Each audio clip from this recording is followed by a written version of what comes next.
नमस्कार, मी पंजाब डक. आज आहे 29 जुलै 2026. मध्ये आज काय काय ठिकाणी अतिमुसळधार पाऊस पडणार आहे, अतिवृष्टी होणार आहे.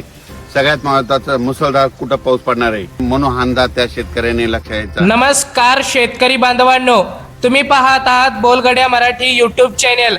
सध्या वातावरणात अचानक मोठा बदल झाला असून प्रसिद्ध हवामान अभ्यासक पंजाबराव डक यांनी आताच राज्यासाठी अत्यंत महत्त्वाचा इशारा दिला आहे.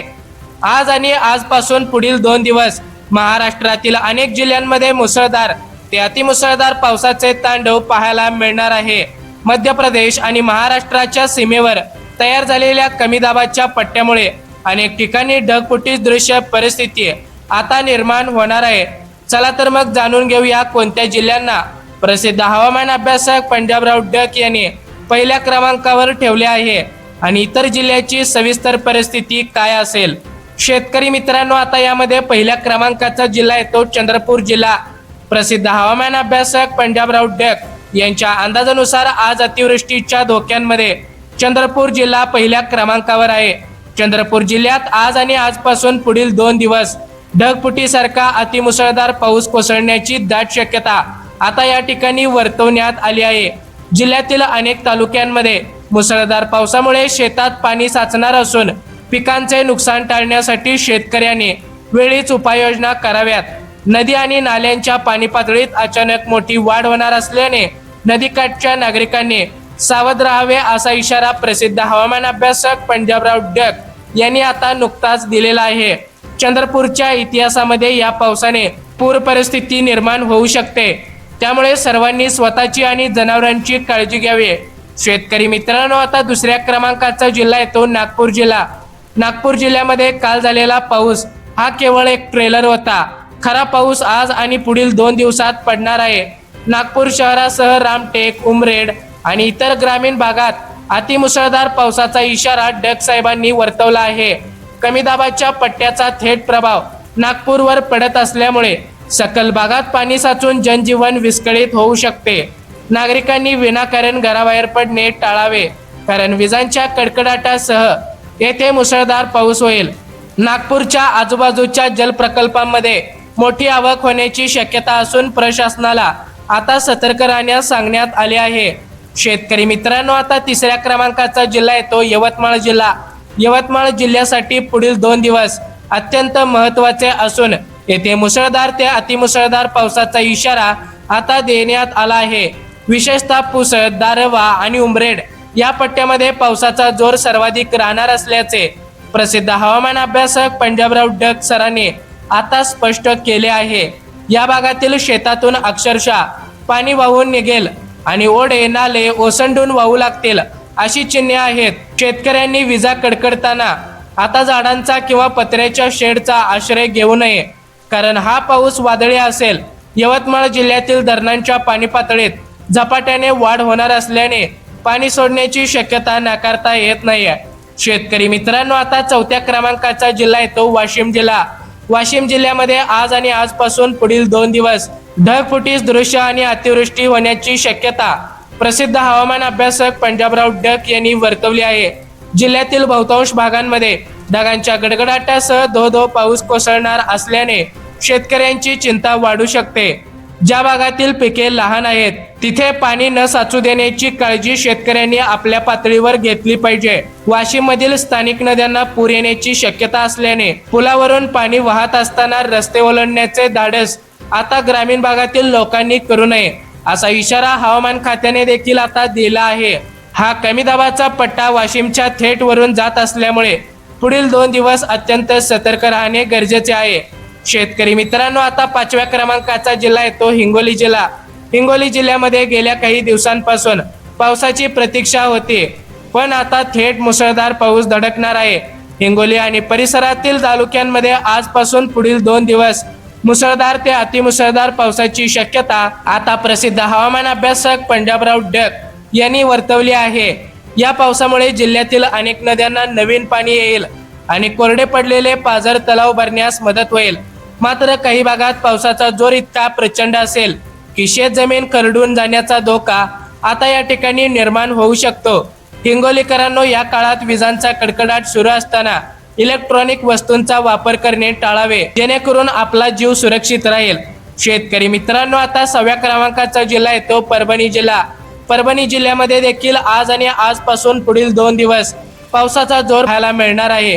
पंजाबराव डक यांच्या मते परभणीच्या काही भागांमध्ये अतिमुसळधार तर काही भागात मध्यम ते जोरदार पाऊस होईल. जिल्ह्यातील सकल भागातील कापूस आणि सोयाबीनच्या पिकांना या पावसाचा फटका बसू नये म्हणून पाण्याचा निचरा करावा. परभणीतील मुख्य नद्यांच्या पाणलोट क्षेत्रात चांगला पाऊस होणार असून पाणी साठ्यात मोठी वाढ अपेक्षित आहे. शेतकऱ्यांनी हवामानाचा हा अंदाज लक्षात घेऊनच आपल्या शेती कामांचे योग्य नियोजन करावे, जेणेकरून आपल्या शेताचे आणि कामाचे नुकसान होणार नाही. शेतकरी मित्रांनो, आता 7व्या क्रमांकाचा जिल्हा येतो जालना जिल्हा. जालना जिल्ह्यातील शेतकऱ्यांसाठी पंजाबराव डक यांनी एक अतिशय महत्त्वाची आणि दिलासादायक माहिती दिली आहे. जिल्ह्यात विशेषतः परतूर, भोकरदन, राजूर, सिल्लोड आणि जाफराबाद या परिसरांमध्ये अतिमुसळधार पाऊस पडणार आहे. ज्या जालना जिल्ह्यात नदीला पाणी नव्हते तिथे आता खडकपूर्णा धरणांच्या कॅचमेंट एरियात मुसळधार पाऊस होणार आहे. यामुळे खडकपूर्णा नदीला मोठा पूर येईल आणि धरणात पाण्याची आवक मोठ्या प्रमाणावर वाढून धरण भरण्यास मदत होईल. जालना जिल्ह्यातील शेतकऱ्यांनी पेरण्या आणि शेती कामांसाठी हा अतिवृष्टीचा अंदाज मनात ठेवूनच बाहेर पडावे. शेतकरी मित्रांनो, आता 8व्या क्रमांकाचा जिल्हा येतो जळगाव जिल्हा. उत्तर महाराष्ट्रातील जळगाव जिल्ह्यासाठी पुढील 2 दिवस मुसळधार पावसाचे संकट घेऊन येणारे ठरू शकतात. जळगाव जिल्ह्यात संपूर्ण तालुक्यांमध्ये सर्वदूर अतिमुसळधार पाऊस पडणार असल्याचा आता स्पष्ट इशारा पंजाबराव डक यांनी दिला आहे. तापी नदीच्या खोऱ्यात आणि आजूबाजूच्या डोंगराळ भागात ढगफुटी दृश्य पाऊस झाल्यामुळे नदी नाल्यांना पूर येईल. जळगाव मधील केळीच्या बागांचे आणि इतर पिकांचे नुकसान टाळण्यासाठी शेतकऱ्यांनी सकल भागातून पाण्याचा निचरा करावा. हा पाऊस अचानक आणि वेगाने वाढणार असल्यामुळे ग्रामीण भागातील संपर्क तुटण्याची शक्यता आता या ठिकाणी नाकारता येणार नाही. शेतकरी मित्रांनो, आता 9व्या क्रमांकाचा जिल्हा येतो धुळे जिल्हा. धुळे जिल्ह्यामध्ये कमी दाबाच्या पट्ट्याचा थेट प्रभाव पडणार असून येथे अतिमुसळधार पावसाची शक्यता आहे. धुळे शहर आणि ग्रामीण भागांमध्ये आज आणि आजपासून पुढील 2 दिवस ढगफुटीसारखा पाऊस कोसळू शकतो. जिल्ह्यातील लहान मोठे ओढे आणि नाले ओसंडून वाहतील, त्यामुळे गावागावातील पुलांवरून पाणी जाण्याची शक्यता आहे. शेतकऱ्यांनी विजांच्या कडकडाटापासून स्वतःचे संरक्षण करण्यासाठी पाऊस सुरू असताना सुरक्षित ठिकाणी आश्रय घ्यावा. धुळे जिल्ह्यातील पाणी टंचाई या पावसामुळे पूर्णपणे मिटणार असून तर अतिवृष्टीचा सतर्क राहण्याचा इशारा आता हवामान खात्याने वर्तवला आहे. शेतकरी मित्रांनो, आता 10व्या क्रमांकाचा जिल्हा येतो नंदुरबार जिल्हा. नंदुरबार जिल्ह्यामध्ये आदिवासी पाडे आणि डोंगराळ भागांमध्ये अतिमुसळधार पावसाचा मोठा इशारा देण्यात आलेला आहे. पंजाबराव डक यांच्या मते नंदुरबार जिल्ह्यात आज आणि आजपासून पुढील 2 दिवस ढगफुटीसारखी परिस्थिती निर्माण होईल. डोंगरावरून वाहून येणाऱ्या पाण्यामुळे नद्यांची पातळी अचानक वाढून पूर येऊ शकतो. त्यामुळे नदीकाठच्या लोकांनी सुरक्षित स्थळी जावे. शेतातील पिकांना या अतिवृष्टीचा फटका बसू नये म्हणून योग्य ती खबरदारी घेणे गरजेचे आहे. नंदुरबार मधील धरणांचे दरवाजे कोणत्याही क्षणी उघडले जाऊ शकतात. इतका पाऊस पडण्याचा अंदाज आता हवामान खात्याने देखील वर्तवला आहे. शेतकरी मित्रांनो, पहिल्या भागात आपण पाहिले की विदर्भ आणि उत्तर महाराष्ट्राची परिस्थिती कशी गंभीर आहे. आता आपण बोलूयात उर्वरित महाराष्ट्राबद्दल, जिथे काही भागात रिमझिम पाऊस असेल तर काही ठिकाणी जिल्ह्यासाठी पंजाबराव डक यांनी अत्यंत आनंदाची बातमी दिली आहे. शेतकरी मित्रांनो, बोलगड्या मराठी या चॅनेलवर हा सविस्तर अंदाज आता शेवटपर्यंत नक्कीच पहा. शेतकरी मित्रांनो, 11व्या क्रमांकाचा जिल्हा येतो बीड जिल्हा. बीड जिल्ह्यामध्ये विदर्भासारखा अतिमुसळधार पाऊस नसला तरी आज आणि पुढील 2 दिवस रिमझिम ते मध्यम स्वरूपाचा पाऊस राहणार आहे. जिल्ह्यामध्ये काही ठिकाणी पावसाच्या जोरदार सरी कोसळतील, ज्या पिकांसाठी अत्यंत फायदेशीर ठरतील. मोठ्या पावसाअभावी रखडलेली शेती कामे या रिमझिम आणि मध्यम पावसामुळे गती घेतील, असा अंदाज डक सरांनी वर्तवला आहे. बीड मधील मुख्य प्रकल्पामध्ये पाण्याची आवक हळूहळू वाढेल, तर तुर्तासा पूर परिस्थितीचा कोणताही धोका नाहीये. शेतकऱ्यांनी या वातावरणाचा फायदा घेऊन आपल्या शेतातील कोळपणी आणि इतर कामे उरकून घ्यावेत. शेतकरी मित्रांनो, आता 12व्या क्रमांकाचा जिल्हा येतो लातूर जिल्हा. लातूर जिल्ह्यातील शेतकरी बांधवांसाठी प्रसिद्ध हवामान अभ्यासक पंजाबराव डक यांनी एक अतिशय मोठी आणि आनंदाची बातमी दिली आहे. लातूरमध्ये आज आणि पुढील 2 दिवस रिमझिम पाऊस असला तरी पुढील 5 तारखेपर्यंत पावसाचा मुक्काम या ठिकाणीच असणार आहे। या 5 दिवसांच्या कालावधीत लातूर जिल्ह्यात अतिशय चांगला आणि दमदार पाऊस पडणार आहे। ज्या शेतकऱ्यांच्या पेरण्या अद्याप खोळंबल्या होत्या, लातूरकरांनी या पावसाच्या मुक्कामाचा आनंद घ्यावा आणि आपल्या शेतीचे नियोजन करावे। शेतकरी मित्रांनो, आता 13व्या क्रमांकाचा जिल्हा आहे तो धाराशिव जिल्हा। धाराशिव जिल्ह्यासाठी देखील हवामान अभ्यासक पंजाबराव डक यांनी सुकावणारा अंदाज वर्तवला आहे।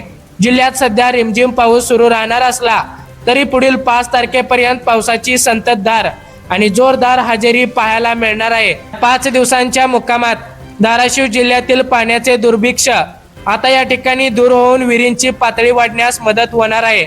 सोयाबीन आणि इतर खरीप पिकांना हा पाऊस संजीवनी देणारा ठरेल, यात आता काडी मात्र शंका राहिलेली नाहीये। त्यामुळे धाराशिवच्या शेतकऱ्यांनी चिंता सोडून पेरणीच्या आणि खत व्यवस्थापन कामाला लागावे। शेतकरी मित्रांनो, आता 14व्या क्रमांकाचा जिल्हा आहे तो सोलापूर जिल्हा। सोलापूर जिल्ह्यासाठी पंजाबराव डक यांनी विशेष आनंदाची बातमी दिली असून इथल्या शेतकऱ्यांचा मोठा प्रश्न सुटणार आहे। सोलापूर जिल्ह्यात आज जरी पावसाचा जोर कमी असला तरी 5 तारखेपर्यंत दमदार पावसाचा मुक्काम राहणार आहे। उजनी धरण आधीच पूर्ण भरले असून त्यातून पाणी सोडण्यात आले आहे, ज्यामुळे सोलापूरची पाण्याची चिंता मिटली आहे। त्यातच या 5 दिवसात होणाऱ्या पावसामुळे जिल्ह्यातील कोरड्या पडलेल्या जमिनी ओल्याचिंब होणार असून पेरण्या यशस्वी होतील। सोलापूरकरांकडून हा 5 तारखेपर्यंतचा पावसाचा मुक्काम आता वरदान देणारा ठरणार आहे। शेतकरी मित्रांनो, आता 15व्या क्रमांकाचा जिल्हा आहे तो अहिल्यानगर जिल्हा। शेतकरी मित्रांनो, आता 15व्या क्रमांकाचा जिल्हा आहे तो अहिल्यानगर जिल्हा। अहिल्यानगर जिल्ह्यात सध्या इतर जिल्ह्यांमध्ये तुलनेत पावसाचा जोर थोडा कमी असल्याने रिमझिम स्वरूपाचा पाऊस या ठिकाणी आता राहणार आहे। आज आणि आजपासून पुढील 2 दिवस जिल्ह्यांमध्ये हलका ते मध्यम स्वरूपाच्या पावसाच्या सरी कोसळतील। मात्र घाटावरील आणि धरण क्षेत्रातील पावसामुळे जिल्ह्यातील नद्यांना फुगवटा राहण्याची शक्यता आहे। पिकांच्या वाढीसाठी हा रिमझिम पाऊस अत्यंत उपयुक्त ठरणार असल्याने शेतकऱ्यांमध्ये आनंदाचे वातावरण आता पसरले आहे। नगर जिल्ह्यातील शेतकऱ्यांनी हवामानात होणाऱ्या पुढील बदलांवर लक्ष ठेवून शेतीची कामे करावेत। शेतकरी मित्रांनो, आता 16व्या क्रमांकाचा जिल्हा आहे तो सांगली आणि कोल्हापूर जिल्हा। पश्चिम महाराष्ट्रातील सांगली, जत, कोल्हापूर आणि सातारा या पट्ट्यांमध्ये सध्या पावसाच्या सरी उसरीचे सत्र चालू राहील। आज आणि आजपासून पुढील 2 दिवस येथे पाऊस कधी थांबेल तर कधी अचानक जोरदार सरी कोसळतील असे वातावरण असेल। कोयना धरण आधीच पूर्ण क्षमतेने भरले असून परतीच्या प्रवासासाठी सज्ज आहे, त्यामुळे काळजीचे कारण नाहीये। सर्वात महत्त्वाची अपडेट म्हणजे ऑगस्ट महिन्याच्या शेवटच्या आठवड्यात सांगली आणि कोल्हापूर भागात पुन्हा एकदा अतिमुसळधार पाऊस धडकणार आहे। या ऑगस्ट अखेरच्या मोठ्या पावसाचा सविस्तर मेसेज प्रसिद्ध हवामान अभ्यासक पंजाबराव डक यांच्याकडून वेळेवर दिला जाईल। धरणांची मोठी अपडेट आणि परतीचा पाऊस बघायला गेलं तर शेतकरी मित्रांनो, पंजाबराव डक यांनी सांगितल्याप्रमाणे धरणांबाबत मोठी घोषणा केली आहे। मराठवाड्याची तहान भागवणारे हक्काचे जायकवाडी धरण पुढील 5 तारीख संपेपर्यंत तब्बल 70% पुढे जाईल असा ठोस अंदाज त्यांनी वर्तवला आहे। कोयना आणि उजनी धरण आधीच ओसंडून वाहत आहेत। तसेच यावर्षी सप्टेंबर आणि ऑक्टोबर महिन्यात येणाऱ्या परतीच्या पावसाचा जोर ही प्रचंड असणार आहे, ज्यामुळे राज्यातील सर्वच धरणे काठोकाठ भरतील। वातावरणात व्यवस्थित कोणताही अचानक बदल झाला तर पंजाबराव डक सरांचा पुढील संदेश आपल्या बोलगड्या मराठी या चॅनेलवर सगळ्यात आधी आपल्याला पाहायला मिळेल। तर शेतकरी मित्रांनो, सावध रहा, सतर्क रहा, काळजी घ्या स्वतःची आणि स्वतःच्या कुटुंबाची। आणि हो, हा हवामान अंदाज तुम्हाला महत्त्वपूर्ण वाटला असेल तर आताच आपल्या गावातील शेतकरी मित्रांच्या सर्व व्हॉट्सअप ग्रुपवर शेअर करायला विसरू नका, कारण ते शेतकरी बांधव सुद्धा हा व्हिडिओ पाहून सावध होतील।